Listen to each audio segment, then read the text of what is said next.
I gotta be careful now because I could be at a party or something and I could get really drunk and I might not remember stuff.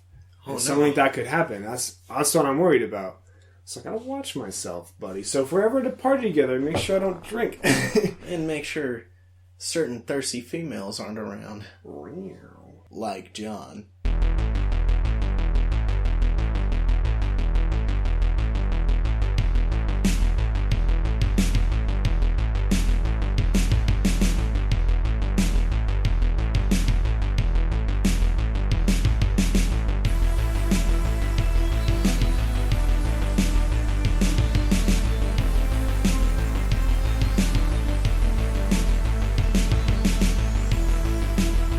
Welcome to the good, the bad, and the bloody. I'm Derek Brown. I'm Cody Bowden. And we are chuckling into position. We've already started like 10 seconds ago. Yeah, welcome back to the show, everybody. We're getting spooky today, man. Today is a spooky ass motherfucking episode. No. So yeah, I mean, first things first. As you noticed, we reviewed Conjuring 2 this week. Because Spooky Boogaloo. Yes, because it came out not too long ago, and we reviewed Conjuring 1 not too long ago, because obviously this movie came out. We wanted to do a continuation, a back-to-back kind of thing, compare the first one to the second one, get some feedback. And real quick, I want to say thanks to all the people that came out. And watched the movie with us. Yeah, it was really nice. I'm actually really... We didn't really get to hang out with you guys. We didn't have anything planned for that. But the fact that you guys kind of showed up and not really just gave your support, but just kind of, just hung out with us. That's nice. Also, it was great to get some feedback from people that hadn't seen the first one, or maybe just in general, people that don't watch scary movies too often. It's a darn shame we couldn't get one of them on here for today, but we'll at least mention them. Yeah, I don't know if we could have. I can't really think of anyone that I could grab besides maybe Jacob Hansen. So yeah, the people that showed up, thanks to Andrew De La Rosa, Henry Boswell, Savannah and her boyfriend, and also we had Jake, person I haven't seen in a long time, Jake Young. He came by and showed up. And did I say Jacob Hansen? Well, if you didn't before, you did now. Yeah, and I'm really sad that John didn't go. A fan favorite, John, because he would have been sweaty as fuck. He would have been drowning pool. Now that's a Kickstarter I can get behind. Yep. Make John watch all the spooky movies. Make John sweat. That's a new special we should do, just make John sweat. I'm serious. We need to fucking make a side show where we just put John in a room by himself and we record his reactions to a movie. Sideshow John. Oh man, he would hate that. We'd either call it that or Make John Sweat. Make John sweat. Or like the scary movie John dies at the end, John sweats at the end. John cries at the end. It'd be great. We could ask him, see if he wants to do that. Guys, if you're interested in that. That'd be awesome. And I'd pick all the scariest movies. Oh, hell yeah, dude. I'd make him watch, like, The Woman in Black by himself. What's a scary movie by yourself? Mama Was. I know that was a PG-13 scary movie, but good lord, that one spooked me pretty good. Spooky. Oh yeah, the Slender Man movie. Always watching. Oh fuck yeah, and we'll have a camera on him too. Oh, he'll hate that. He will hate that. Put him in a dark room. Turn all the lights off. It'll be in here, and they'll be like infrared. Ooh, that'd be awesome. Night vision. Oh, that'd be so fucking great, dude. I seriously. Shotgun that idea. And the only way this would be pulled off is if John is okay with this. Yes. Which we know he fucking won't be. So, kickstart that, guys. We're going to make a Kickstarter. Oh, no. That'd actually be a pretty decent Kickstarter. People would probably see... We get a preview, and they'll be like, I want more. I think I'd see that. More? But yeah, I also want to go over some stuff. You got a toast sandwich to talk about? Yes, I got that story, but I feel like there was something else. Oh, yeah, so... recently, we'll go on the tangent first, because that's what people really, that's why I re-listen to the first half of the episode. Listen to the second half. That's why I wax my own genius every day. Yes. Well, you know what I mean. What kind of random shit can I talk about in this podcast? I love this show, Derek. I'm on the show. But, God damn me. If our tangents aren't some of the funniest things I've listened to. And it's us. And I totally forget we talk about this stuff. So anyway, Scott showed me recently this thing called a toast sandwich. It's a UK delicacy. Not really delicacy, but it's a dessert. Not a dessert.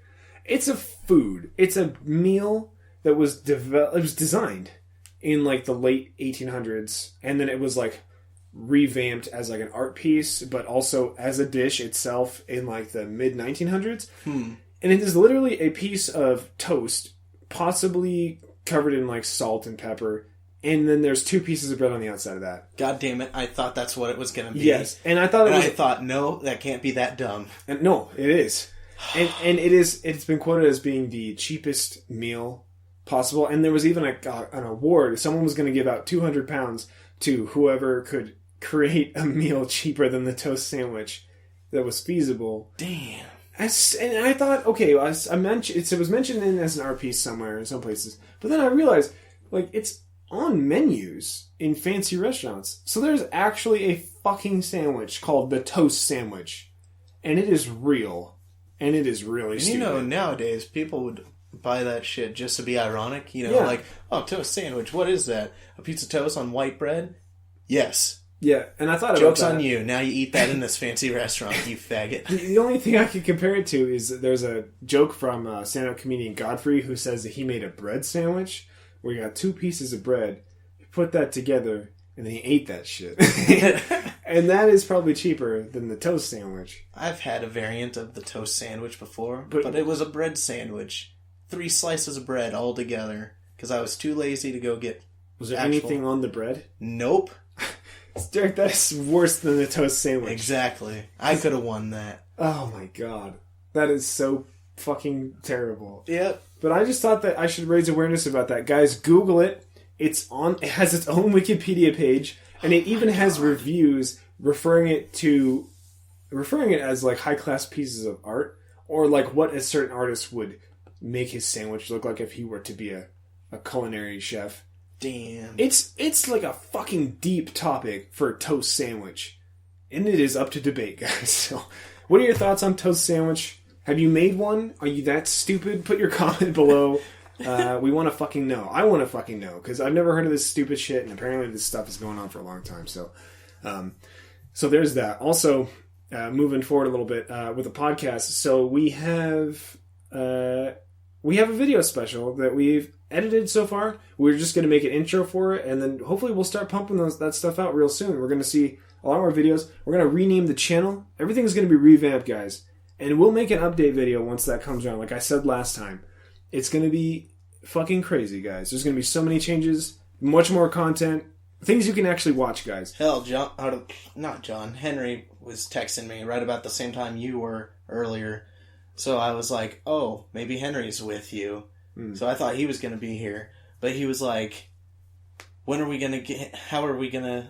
Or no, he said, when are we going to start getting money off of our channel? Or when are we going to start making money off of your channel? I said, Wait, Henry asked when we're going to get money? Henry, you're not in there. Your pockets aren't in this, man. I'm sorry. Our hands are not in your pockets. So then I said, when we get enough views, I guess. And he's like, oh shit, how are we going to get that?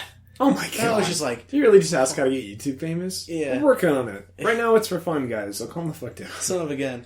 But it just kept going, and all of a sudden he was just like, just kidding, I'm just asking you these questions. Oh, okay. And I was just like, uh-huh. I really hope Henry doesn't expect to make money from us for doing what? But he offered to give us video ideas.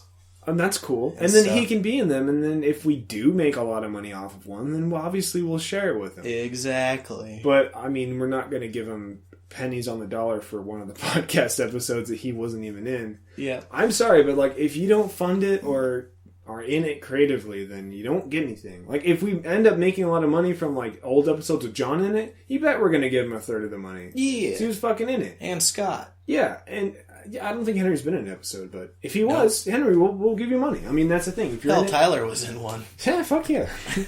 If anybody watches our unfriended episode. Oh, that was a good one. But yeah, so I also want to mention that we had our friend Dane come into, I'm going to call it, it's the fucking studio. We had him come into the studio. Yeah. And he recorded some sound effects. So I'm excited to put those in videos. I want to put a quick sample in here, but I don't know if we'll see. When it comes around, when stuff gets developed, you guys will notice. There's going to be some little fun extras everywhere. Yeah. And that's just a reminder for me to show you too, because I have a lot of sound clips that are really funny. Yeah, I want to watch the great video, our spooky fun time thing that too later. But for now, Let's talk about The Conjuring. Movie time. Yes. So, The Conjuring 2. Electric Boogaloo. Here's the thing. What's that? Preemptively, pre-critic, pre-critique, I thought... Peep the critique. Yeah, peep the critique. Oh, shit. I told you forever, I was hoping this was going to be good. Oh, yeah. But with how horror sequel goes, I figured it was going to suck. Yeah, and you had that's a good assumption to make. Especially since I loved the first one so much. Yes. And I kept telling you, man, I was like, oh man, I'm very dubious about this. I don't know. I want it to be good, but I don't think it'll be good. All this stuff. I started getting sweaty like John over it. Kept me up several nights. I'd wake up screaming. Just like John. Yeah, but it's mostly because... Oh man, I could have said something like that, dude. He rolls over. Ah! Oh. Cut that out. Cut that. Edit that out. Peep the technique. Peep the technique. Fuck. So anyway. Jokes make you want to kill yourself. Yep. Even more so than now. So, Insidious Chapter 2. I know we reviewed Insidious 3 last year, but we never did 1 and 2. 2 was kind of a disappointment compared to... We never did number 1 and 2? Nope. But, here's the quick thing. We totally reviewed it in 3, though. We talked about it so much. Number 2 was not that good, comparatively. It's probably the weakest of the 3. Yeah. But a lot of people were disappointed with it because of how good Insidious was, comparatively. So I started thinking, maybe James Wan can't do sequels. Yeah, that's a good... So I was like, shit, if Chapter 2 turned out kind of weak, even though it's the one that made me rethink Insidious, yeah, I was like, fuck, Conjuring 2 is gonna suck. Well, I'm glad that how they did the Conjuring 2, because I think what he was doing was he was trying to have one big story arc with Insidious, and even the third one had, references to him being the ghost in the first one at some points, which was really weird space-timey bullshit, which is dude, you can't really write it that complicated and expect it to flow evenly separated into 3 different movies. I think what it was, they just made the mistake of trying to continue the story, bless you, of the... I'm good. Of the family. They couldn't continue the story of the family from the first Insidious, but with the Warrens, the 2 ghost hunters, you can totally keep making Scooby-Doo stories about that. They have so many books. They've written so many books about their cases. Yeah. So I was like, awesome. You can totally make 2 more movies around these 2. Oh, yeah. But I wouldn't want it. I mean, well... Because after what happens at the end of this movie, I was like, oh man, where's the growth after this? Yeah, it's a very nice, wrap up. And that was actually that was second... I think that was their third to last case that they did. It was the Enfield Poltergeist, yeah. Which is the subtitle on this movie. Oh, is it? Yeah. Oh, cool. But no, I want to mention real quick, this movie does a great job of making you really believe in Ed and Lorraine Warren. But if you actually look up their actual cases, they were huge hacks. They were gigantic, hoax fucking profiteers. Yeah, Amityville was totally a hack story. They even said, I think it was Ed that said, we made up the story over many bottles of wine. Yes. With the dude who wrote the book. And I was like, fuck. Well, that was, yeah. That was that. And they wrote a book on every single case, and one person said that this is a case after the Enfield case, that he said that he had killed his family because he had been possessed, like they always do. Mm-hmm. And they investigated it, and Lorraine Warren came out and said that he had been possessed by a werewolf demon. And everyone was like, what? And then, that case went nowhere. That's as far as it got, is that one statement, and then he went to jail. No one asked questions. And then they came out with a book, a month later that said, werewolves and demons. And it was about, werewolf hauntings. And it was wait, are you shitting me? Holy cow. It's really fucked up. That's insane. Also, Ed has never released any of his quote-unquote footage to the public because he knows it's not fucking real. He doesn't have anything, that's why. So he says, oh yeah, I got tons of evidence, but where is the actual... They even played that audio footage at the end of this movie. And that one turned out to be a hoax, actually. Really? Yeah, the girls actually came out later when they were older and said it was all just a big joke.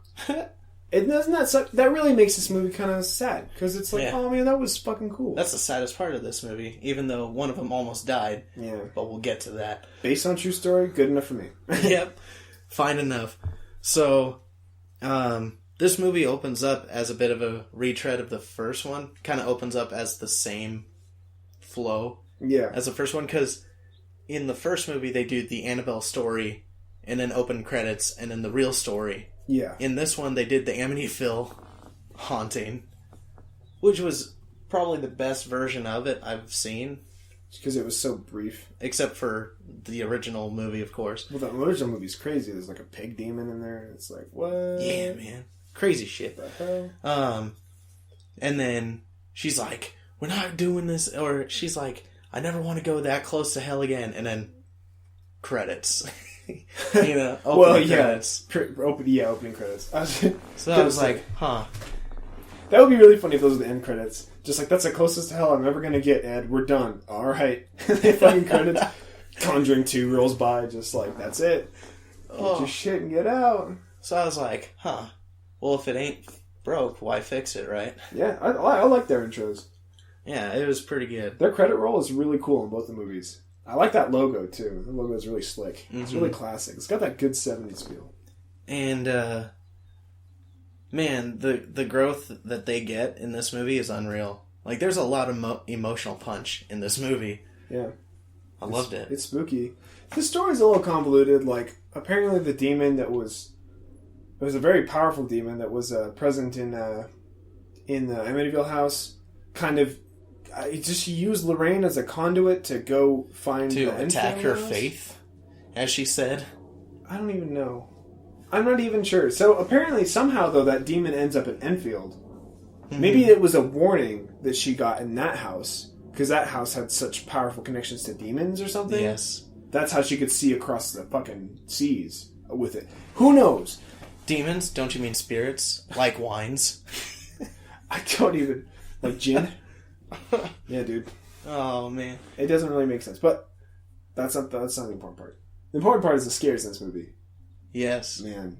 Jesus Christ. Oh, man. They ramped it up from the last one, and I didn't think they could do that. Oh, fuck yes. You know what, though? If you think about it, a lot of scenes were pretty fucking pointless. Mm-hmm. But who cares? Because they were so creepy. And she passes them off as, like, warnings or, like, I don't know, just, like, encounters with the demon. She's like, I saw him again. And it's like, okay. Yeah. For no reason. But it was scary for us. And this is... I'm going to say real quick, this is the movie that made me, like, think about how most movies nowadays scare you, and then you go, oh, shit, come on. Like, you get a jump scare, like, boom, oh, what the fuck? Oh, jeez, I messed myself. Yeah, and then you just kind of, like, look at it for a bit. Like the second after you get jumped, you're just thinking to yourself how stupid that was. Yeah. But in this movie, when there's a jump scare, there's, like, a good 2 or 3 seconds afterward where you're still kind of, like, squeezing your armchair, and you're just like, well, hold on a second, what the fuck? What the shit? Yeah, like, there's a segment with this painting. Oh, that's the one I was thinking of, too. That's the highlight of this movie, I think. One of them. The whole time, you're just like, turn around. And she does, and nothing's there, and then just like, turn around. Yeah, they do this shot where she, like, looks in the room, and then all of a sudden it cuts to right in front of her, and then it shows this painting that Ed did earlier in the movie. Which is so funny. And it's, like, right over her shoulder. And, of course, it looks so real in that lighting. Yeah. That, of course, I bet all of us were sitting there thinking, that thing's just going to come to life and, like... Yeah. Or turn out to be the thing. But, like... Oh, I was sitting there going, holy shit! This movie's so full of moments where you're just like, oh, hell no! But then hell yeah. Literally. Like, hell no in a good way. Yes. Good way. Suspense. Enthusiastically consenting to this. Oh, fuck yeah. Enthusiastic consent. Fuck yeah. But this, and it's just... Wow, that scene with the painting is really funny. Because she has the visions of the demon in the Amityville house. And then Ed just wakes up one day and he's making fucking breakfast. And he's making a toast sandwich. Yeah. And he's just like, oh, I had a weird dream. I get it down on canvas. Yeah, I painted this weird nun I had a dream of, and he flips around, and it's that demon she saw, and then Lorraine's just like, oh, for fuck's sake. Yeah. Like, he gets bad dreams, or just weird dreams, but she has, like, full-on, like, ass-blasting, like, demon hauntings. Jesus Christ. That must really suck, dude. I'm just saying. One thing that I really liked in this movie was the people, the critics coming back at them like, you guys are totally hacks. Yeah. You're faking it. Which, of course, we kind of know now. But yeah, and that's the even weirder thing, because in the movie they were just like, well, we don't have any concrete evidence, and they were acting like they really did need stuff like that. But in reality, they were totally trying to convince everyone else. Yeah. They're like, no, yeah, it's really real. What I think was the weirdest part that nobody touched on was when they were on TV and the one dude goes, you walk in every house, trying to blast on about how it's haunted. And I went, wait a second, because we just watched this movie last week, not 3 years ago. Yeah. And there's the scene in the first one where they totally debunk that house. They walk in the attic and say, oh, it's just the pipes. Yeah. So they don't just go into every house and go, yep, it's haunted. And in the movies, yes, which makes us love the characters more. Yeah. Because then you're totally on their side, and everything in the movies are happening to them for real. But in real life, there was never a case where it wasn't demons. And you just got to bring it down again, don't you? I'm sorry, but that's how it was. I know. I looked up their files, and every single haunting, quote-unquote haunting, they wrote a book about. Every single person that invited them into their house, saying that there was, like, ghosts, they would always say, oh, demons, and they would write a book about it. Damn. Every single time. Damn. Every time. Really sad. Damn. I know. So anyway, the other bit of this yes. is the nightmare about the nun relates to, like, a vision that Lorraine sees, like, you're gonna die, Ed. Yeah. You're gonna get killed somehow. And the vision of him dying is, like, this weird, like sharpened, like, log going through his chest. Yes. And it's like, oh, what? Why That's really weird. Like, is a giant sharpened log gonna swing in and get him in the chest?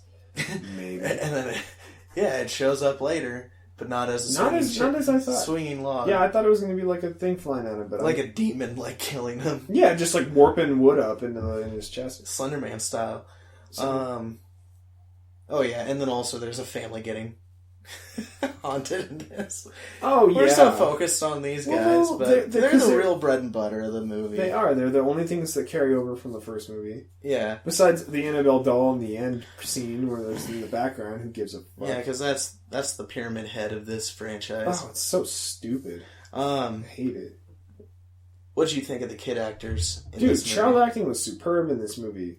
Like, seriously, the girl who is possessed most of the movie, she does amazing. Like, when she's getting scared by the demon at first, and she's hiding under the blanket, and she's so scared she's crying.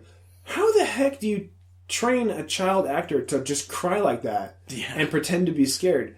I didn't even think about it. I literally was just like, oh my god, like, that kid is, like, crying on cue, and she's, like, 8. Yeah. And amazing. In one of those scenes, we got another one of those, like, from the first Conjuring, where they see something that we can't see, and they're just bawling. Yeah. And I was like, hey, it worked in the first one, it's working right now. Amazing child acting in both of these movies. And James Wan either, like, knows what he's doing, or, like, other movies just don't care, because something's happening. I think it's, yes, both. Combo of both. Yeah. He really is probably our best director of right now. Horror director, anyway. And real quick, before you guys say, what about Annabelle? That was a shitty movie. He did not direct that. Yeah, well, like we said in the last episode, it was his cinematographer that directed that one. Yeah. So fuck off. Yeah, fuck him. He really tried showing off with shots in this movie, I noticed. Yeah. He did another long continuous take. Did you notice that one? Yeah, that was a cool one. That one was cool. They just really tried to up this one to 11. Yeah, they had everything you could think of too. They had like child nursery rhymes becoming scary. They did one of the Crooked Band. That's a new one. Yeah, they had possession, like exorcism type possession, and then they had what else? Obviously the demon stuff, right? Mm-hmm. Oh man, because she was actually possessed by a ghost. Yeah. Who was being led by a demon. So that's kind of convoluted, but... Yeah. And then they had the out-of-body experience moments where they like would enter spirit dimensions. sleepwalking. The ghost dimension. The ghost dimension. That's the only thing I can think of now to say explain it. It's the fucking ghost dimension, which sucks because that's the only movie that I can really think of on the top of my head. Kind of like Insidious stuff. Oh, here's a quick thing that connects to another sequel to his, Insidious Chapter 2. Yeah. You know, Insidious didn't have a nursery rhyme thing. Neither did Conjuring. But both of their sequels had a nursery rhyme getting perverted to be haunting. What was that in Insidious 2? Row, row, row your boat. I don't remember that. Well, now you do. I guess I do. Sim Salabim. Sim Salabim. Yeah, and it wasn't used to the magnitude of this, but no, it was just a quick thing out of nowhere. Like, this ghost woman was just like, row, row, row your boat gently down the stream. Oh. Life is but a dream. Oh, I remember that. That was stupid. Yeah, it was dumb in there, but in this one, great. It's weird. It's like claymation and like that. The dog turns into the crooked man. Like yeah, he does the jarring at some point because sometimes I could tell like that is really weird CGI, but at other times they pulled it off well. It's claymation.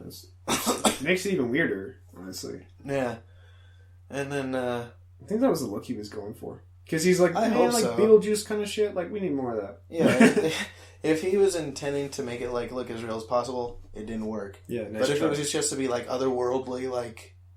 Just look like it's made of clay. Yeah, fine. I'll accept that.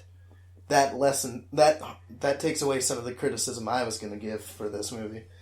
Fair enough. Well, there are some stupid bits, but they're overlooked by the overall story and action. Yeah, like the nun demon when she opens her mouth, it kind of turns weird CGI. I would have rather hit the person just open their mouth and do some weird practical whatever. You can only do so much with what you can, you know? Gosh. Oh, and the whole scene where Ed's serenading everybody. Playing the Elvis. That about brought a tear to my eye. That was really nice. I loved it. It was really nice. It's a good Christmas movie. It goes through all the seasons, though. It is a Christmas movie. Yeah, it is a Christmas movie, dude. Oh, fuck. Man. Fucking right there next to Die Hard, Derek. Yay! But while we're talking about Ed and Lorraine, real quick, the Annabelle doll, there was one thing that Ed said. I don't know why this is the only thing that stuck with me, but apparently, because we're not going to watch Annabelle, are we? We might, maybe, to review shitty on it, but there was he mentioned the last person to touch the Annabelle doll was killed in a motorcycle accident a week later, and people are like, whoa, what? But there's absolutely no proof of it. Never happened. And that is the only thing deadly that ever came out of Annabelle, the story. Otherwise, it's just a doll they just decided to hold on. You're just slowly breaking my heart with this stuff. It's fucking sad, man. They're a bunch of hacks. If that's not the quote I put with the video and when we upload this, I don't know what else will. Well, unless the Vatican's working super undercover and that shit's still going on places, and I don't know why. You mean like the movie The Vatican Tapes? Oh my god! We're not doing that movie. Fuck anyway, no. Derek, so why don't you tell me, Derek, what's your favorite scene from this movie and your least favorite scene? Ooh. And then as final thoughts, we'll talk about people that gave their input. Oh, there were a few good ones. Like, it really came down to that one where they're shouting into the dark, like, oh, please, but then they got punctuated with, this is my house. And that kind of was a little silly. Even you chuckled next to me in the theater. It scared me. It made me jump, but it was like, this is my house. Yeah. Like, come on, it's like SpongeBob or something. So that was your least favorite scene? There was that. There was... Gosh.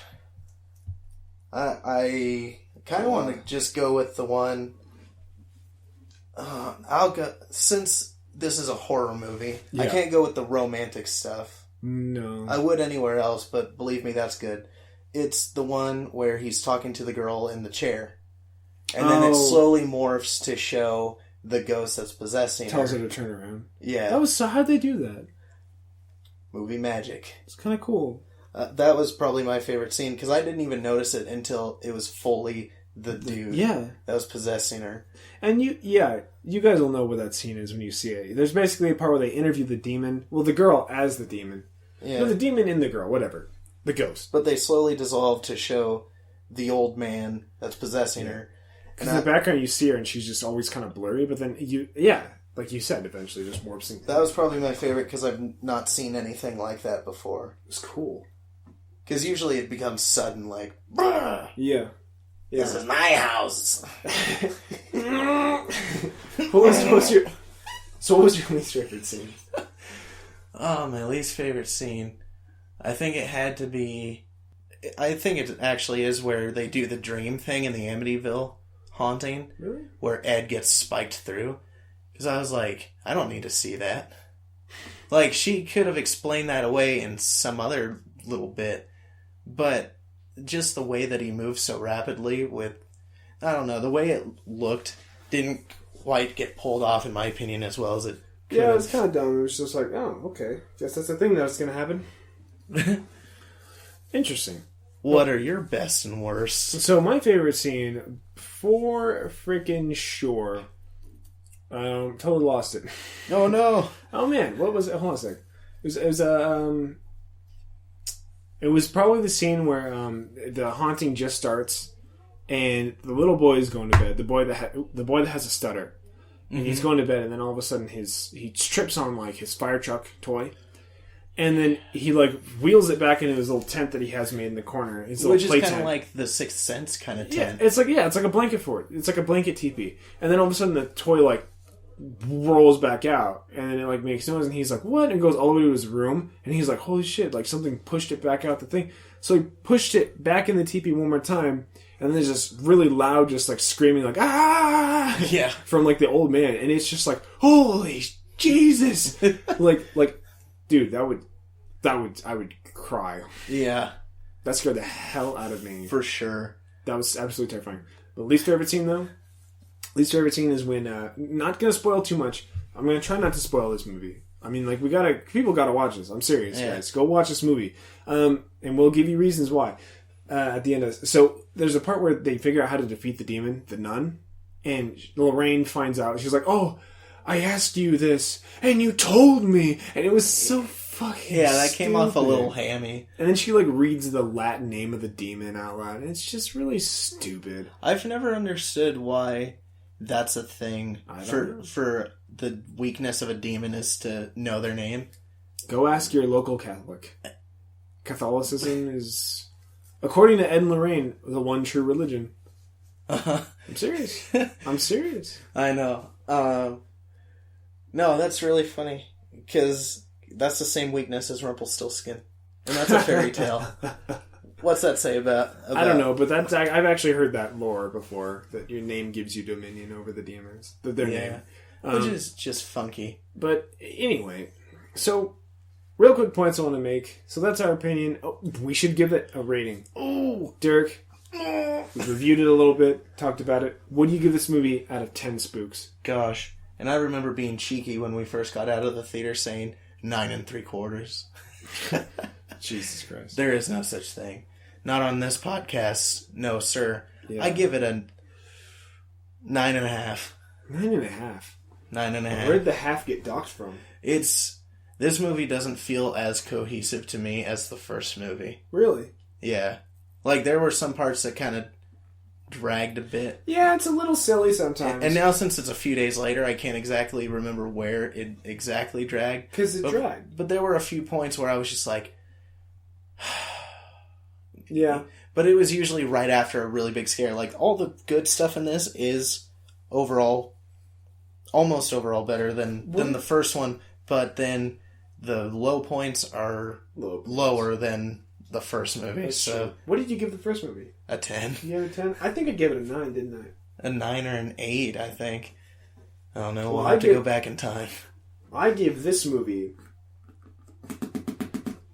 a 10 out of 10. Yay! A 10 out of 10, Derek. I couldn't quite do it, but I'm glad you did it. I know, because I will overlook all the silliness, and that part with the demon's name is really fucking dumb, guys. It is one of my least favorite scenes I've seen in any movie in a while.